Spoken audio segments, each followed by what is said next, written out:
आजमगढ़ जिले के मुबारकपुर विधानसभा के समाजवादी पार्टी के विधायक अखिलेश यादव ने संविधान मान स्तंभ की स्थापना करके आरक्षण अधिकार दिवस मनाया। इस दौरान काफी संख्या में सपा के कार्यकर्ताओं ने सठियाओं स्थित सपा कार्यालय पहुंचकर आरक्षण अधिकार दिवस मनाया। सपा विधायक अखिलेश यादव ने कहा कि आरक्षण अधिकार दिवस सपा प्रमुख अखिलेश यादव के निर्देश पर जगह जगह मनाया जा रहा है। विधायक अखिलेश यादव ने कहा कि आरक्षण की संकल्पना महात्मा ज्योतिराव फूले ने की थी, लेकिन 26 जुलाई की ही तारीख को सन 1902 में छत्रपति साहू जी महाराज ने अपने संस्थानों में आरक्षण का सर्वप्रथम अमल किया था। इसी क्रम में 26 जनवरी 1950 को बाबा साहेब ने आरक्षण को संवैधानिक दर्जा दिया था। इस दौरान सपा विधायक ने सामाजिक न्याय के इन पुरोधाओं को नमन करते हुए कहा कि भाजपा सरकार सामाजिक न्याय की विरोधी है। उन्होंने कहा कि समाजवादी पार्टी भाजपा सरकार के इन नापाक मंसूबों को कतई पूरा नहीं होने देगी। अखिलेश यादव ने भाजपा सरकार को संविधान एवं लोकतंत्र विरोधी बताते हुए कहा कि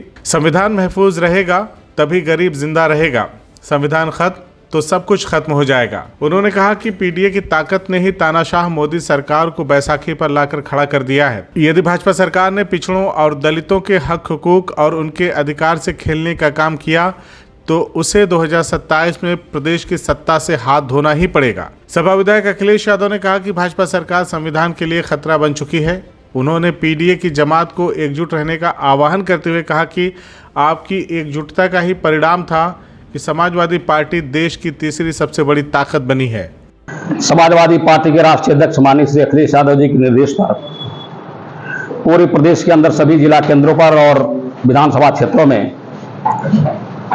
आरक्षण अधिकार दिवस मनाया जा रहा है। आरक्षण अधिकार दिवस मनाने की आवश्यकता इसलिए पड़ी कि जब से पीटीए का गठन हुआ है तो जो लोग भी पीडीए में आते हैं उनके ऊपर हमले बढ़े हैं।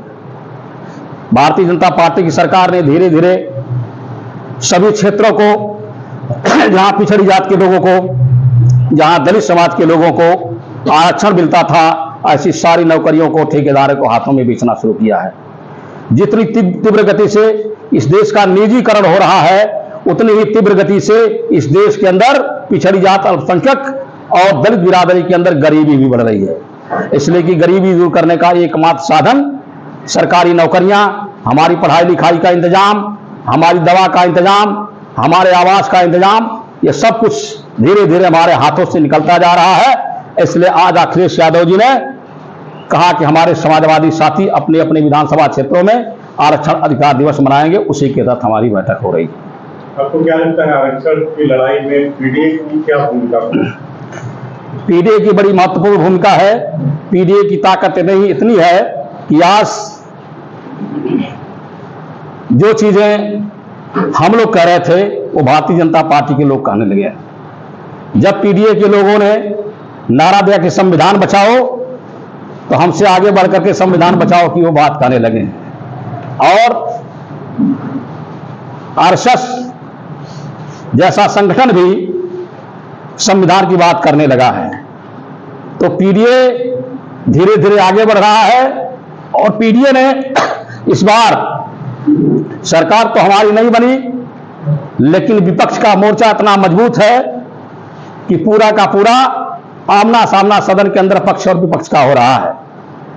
तो इसी तरह से पीडीए की ताकत मजबूत होगी और आने वाले दिनों में पीडीए की ताकत देश और प्रदेश में मजबूत होगी और हमारी सरकारें बनेगी और तब अपने हम पिछड़ी जात के लोगों के साथ, अल्पसंख्यक समाज के लोगों के साथ और दलित बिरादरी के लोगों के साथ न्याय करेंगे। और सरकार जाति जनगणना नहीं कराना चाहती है।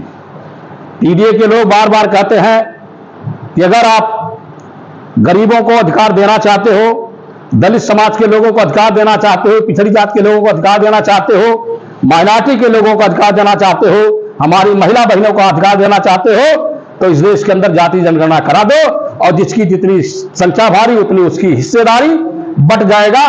और जब तक जाति जनगणना नहीं होगी तब तक इस देश की तस्वीर नहीं बन पाएगी। जाति जनगणना देश निर्माण का काम है, इसको सरकार को कराना चाहिए।